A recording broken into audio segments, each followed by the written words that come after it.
किसान संगठन की मांगे, वो हमारी मांगे हैं एमएसपी को लेकर, बेरोजगारी को लेकर, जो जात पात के नाम पर जहर घोला जा रहा है, जो हमारे किसान भाइयों को मरवाया जा रहा है या उनको पर मुकदमे दर्ज किए जा रहे हैं झूठे, उनको लेकर हम किसान संगठनों की मांगे। तो किस प्रकार से बीजेपी सरकार को अवगत करवाया जाएगा किसानों को? देखो, अवगत कराने की बात है, जहाँ भी बीजेपी और जेजेपी का कैंडिडेट जा रहा है वहाँ पर किसान शांतिपूर्वक उनसे सवाल पूछ रहे हैं, उनके पास उन सवालों के जवाब भी नहीं है। तो गांव सिनन के अंदर पिछले दिनों राज्य मंत्री द्वारा एक वादा किया गया था, तो रास्ता निकालने के लिए कुछ किसानों ने विरोध भी किया है, क्या किसान संगठन का साथ देंगे? बिल्कुल देंगे जी। जो किसानों की साथ खड़े हैं हम उनके साथ खड़े हैं। जो भी किसानों की मांगे हैं, जो किसान का विरोध करेगी, चाहे उसमें कोई भी सरकार, उसमें कांग्रेस हो, बीजेपी हो, कोई भी हो, उनका विरोध करेंगे। तो आपकी किसान संगठनों की जो जैसे एक किसान संगठन है, दूसरा दूसरी तरफ है, तो सभी किसान संगठनों से क्या अपील रहेगी? देखो, सभी से अपील मेरी ये है कि जितने भी किसान संगठन है, देखो अलग अलग संगठन हो सकते हैं लेकिन सभी के मुद्दे एक हैं। मुद्दे हैं किसान को बचाने के, किसानी को बचाने के, जवानी। जो आज इस बीजेपी सरकार ने हमारी हालत कर की है, जो हमारे अंदर समाज के अंदर बेरोजगारी फैला रखी है, समाज के अंदर हर एक गांव से आप सर्वे करके देखो कि हर एक गांव से 300, 200 बालक विदेशों में जा रहे हैं, अपनी जान का जोखिम डाल के। मेरे गांव मटोर से आपने देखा भी है, 6 बालक रूस आर्मी के अंदर फंसे हुए हैं। पिछले दिनों एक बालक मलकीत है जो अमेरिका टोंकी जाते हुए उसकी हत्या हुई थी। क्या उसकी हत्या की जिम्मेदार सरकार नहीं है? अगर सरकार हमारे को यहाँ पर्याप्त रोजगार देती तो बेरोजगार बच्चे क्यों विदेशों में जाते? बेरोजगारी का कारण ही है कि वो अपने घर के माता पिता को छोड़कर इतनी दूर विदेशों में धक्के खा रहे हैं। तो सरकार दावा करती है कि बिना पर्ची के सरकार नौकरी दे रही है। कितनी नौकरियां अभी तक आपके गांव में? नौकरियों का तो ढकोसला है भाई साहब। अगर नौकरियां होती, देखो आप कैमरा घुमा के देखो, 12-20 बालक बैठे हैं, यहाँ भी बैठे हैं, हम भी युवा हैं। अगर नौकरी होती हम यहाँ क्या करते? हम नौकरियों पे जाते।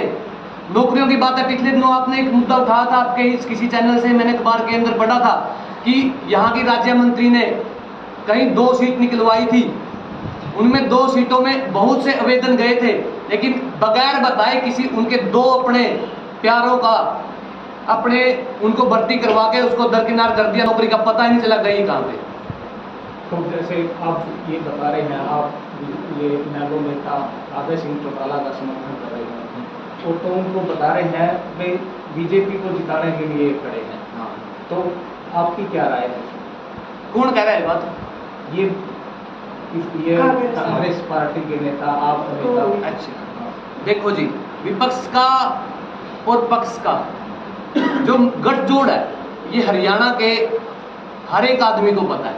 हमने लगभग कुरुक्षेत्र लोकसभा के 500 गांवों का दौरा किया है हमारी किसानी की टीम ने। हम हर एक गांव में गए हैं, हमने वोटरों की नब्ज को टटोला है, हमने किसानों की भावनाओं को समझा है। उनकी भावना है कि जो हमारे साथ किसान आंदोलन में खड़ा था, जो नेता हमारे साथ कंधे से कंधा मिलाकर हमारे बीच में आके बैठा, हम उसका सहयोग करें। हमें कोई हमारा निजी फैसला नहीं है ये कि हम अभय सिंह को वोट दें। ये हमारी अपील सभी किसान भाइयों का एक साझा फैसला है कि सभी से अपील हाथ जोड़ के कि जिस भी किसान नेता ने हमारा सहयोग किया, हमने भूपेंद्र सिंह हुड्डा से भी हाथ जोड़ के आश्वासन समर्थन मांगा था, हमने आम आदमी पार्टी से भी समर्थन मांगा था कि आप किसान आंदोलन को मजबूत कीजिए, आपके पास 32 MLA है हुड्डा साहब, आप किसानों के बीच में आके बैठिए। हमने डिप्टी सीएम दुष्यंत सिंह चौटाला से भी समर्थन मांगा था कि आप अपना त्याग करके डिप्टी सीएम का किसानों के बीच में आके बैठिए। किसान संगठन ने जिम्मेवारी लगाई थी कि किसी आप एक नेता को बुलाओ।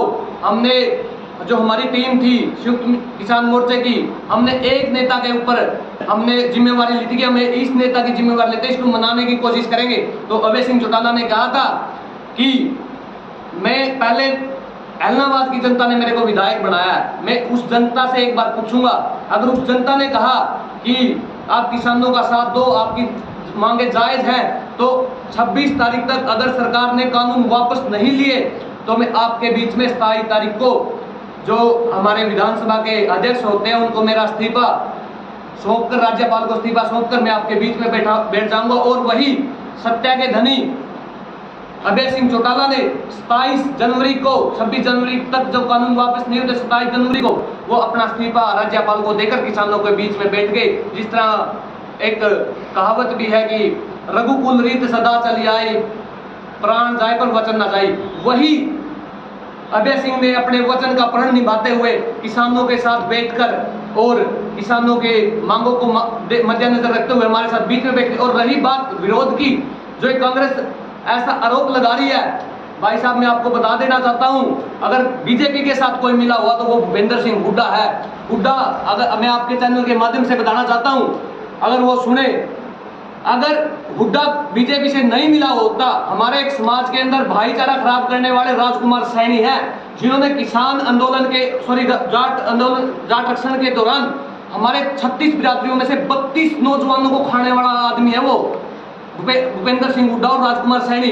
अगर उनकी साठगांठ नहीं होती तो आज वो किसानों के मसीहा अभय सिंह चौटाला ने अपील करी थी कि आप मेरे को एक सीट दे दो, पूरे हरियाणा में आप इलेक्शन करो, मेरे को इंडिया गठबंधन में मिलाओ, हम किसानों की आवाज उठाएंगे। अगर इतना ही किसान हितैषी होता भूपेंद्र सिंह हुड्डा तो अभय सिंह चौटाला की बातों को मानता, न कि राजकुमार सैनी को गोदी में बिठाता।